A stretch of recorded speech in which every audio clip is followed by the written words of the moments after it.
UPSC pre 24 में आपसे प्रधानमंत्री श्रम योगी मानधन योजना के अंतर्गत ये सवाल पूछा गया था। स्टेटमेंट 1 था, entry age for enrolment in the scheme is 20 to 40 years. तो जो एंट्री एज है प्रधानमंत्री श्रम योगी मानधन योजना में वो 20 to 40 ईयर्स थी।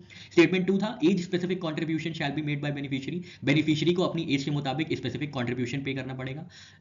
फिर स्टेटमेंट 3 था, each subscriber under the scheme shall receive a minimum pension of ₹3,000 per month after attaining the age of 60 years. तो 60 ईयर्स के बाद जितने भी सब्सक्राइबर हैं इस स्कीम के अंतर्गत उनको 3,000 पर मंथ मिनिमम पेंशन प्राप्त होगी। स्टेटमेंट 3 था। और लास्ट स्टेटमेंट था statement 4, family pension is applicable to spouse and unmarried daughters. तो जो फैमिली पेंशन है वो एप्लीकेबल है स्पाउस को और अनमैरिड डॉटर्स को। तो ये कहना था प्रधानमंत्री श्रम योगी मानधन योजना में।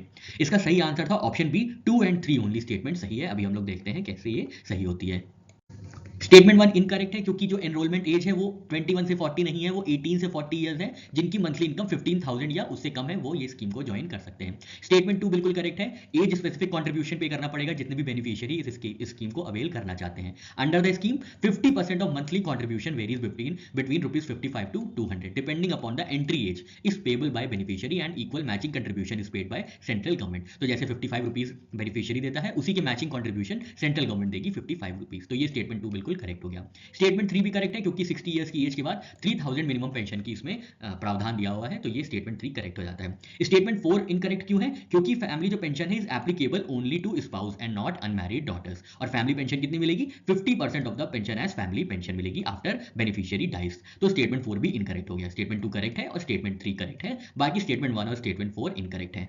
एक important scheme digital agriculture mission की बात कर लेते हैं। इसका टोटल आउटले है 2,877 करोड़। इसमें क्या है? इसमें डिजिटल एग्रीकल्चर इकोसिस्टम को बिल्ड करने के लिए ये स्कीम चलाई गई है। ये सेंट्रल सेक्टर की स्कीम है एक्सेप्ट कुछ कंपोनेंट्स हैं जिसमें सेंट्रली स्पॉन्सर्ड कंपोनेंट्स होंगे। इसका टेन्योर है 5 ईयर्स का, 2021-22 से 2025-26 तक।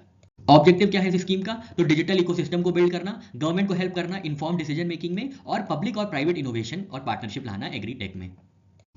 बैकग्राउंड की बात करें तो national e governance plan in agriculture 2010 में आया था जिसने बात कही थी डिजिटल टेक्नोलॉजीज को अडॉप्ट करने की एग्रीकल्चर सेक्टर में। डिजिटल एग्रीकल्चर मिशन के अंदर 2 इंपॉर्टेंट प्रोग्राम्स हैं। तो एक है एग्री स्टैक जो कि डिजिटल पब्लिक गुड की तरह है जैसे कि आधार, ये फार्मर्स को हेल्प करेगा जो कि बिल्ड किया गया है सेंटर, स्टेट और यूटी कोलैबोरेशन के साथ। और दूसरा कंपोनेंट है कृषि डिसीजन सपोर्ट सिस्टम। नाम से ही समझ में आ रहा है, डिसीजन सपोर्ट सिस्टम है जो कि जियो स्पेशियल और non geospatial data provide करेगा respect to weather, soil, crop and government schemes. Agri stack जो भी हमने देखा डिजिटल पब्लिक गुड है, उसमें किसान की पहचान होगी, जियो रेफरेंस विलेज मैप्स होंगे, कॉम्प्रिहेंसिव स्पेशल डेटा होगा, विलेज लेवल क्लासिफिकेशन होगा, फार्मर की रजिस्ट्री होगी और क्रॉप की रजिस्ट्री होगी।